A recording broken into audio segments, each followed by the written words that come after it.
with a view to penalising them financially, because I mean, obviously a lot of the committee's money comes from a council grant. So the police, when it suits them, drop all that rhetoric about the freedom of speech. And when it suits them, they use it to defend extremely unacceptable political groupings.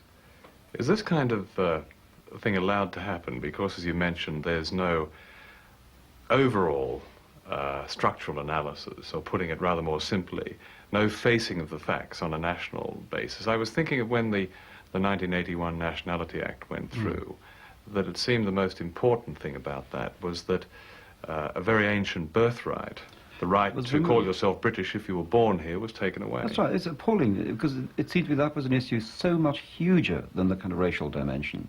You know, I mean, it affected every person who was likely to have a child born in this country. And it was, of course, not presented in that way. I mean, if you had been told that there's this thing called the jus soli, or the law of the soil, or literally the birthright, which had been in existence for 9 centuries, and which meant that whoever you were, whether you were illegal migrants or whatever, if you were born in England, your parents' status was irrelevant. That you, by being born in England, were automatically a subject or a citizen of the country. And that had been a law which had not been a bad law. I mean, it had not been shown to malfunction, you know. There seemed to be no functional reason for removing the law. There was not very large-scale abuse of it, or anything else. And what was more, this was a right. That's to say, it was not in the gift of the government. I mean, it was a right of each of us as individuals. That was removed by the Nationality Act and replaced with a principle whereby nationality became in the gift of the government.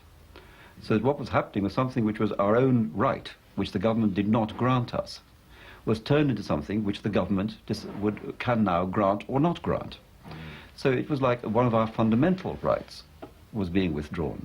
You know, this has nothing to do with whether one is white or black or green. You know. It's to do with a right which had existed for 900 years. And it went through on the nod, more or less. You know, I mean, a few groups, largely black, protested. But as far as everybody else was concerned, nothing particularly big was going on.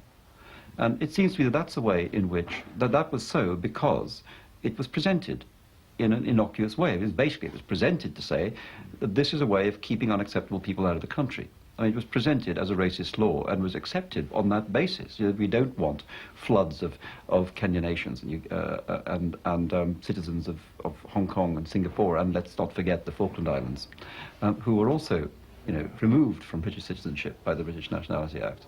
So, I mean, even the Tories might have had some problems with it. I gather the Tories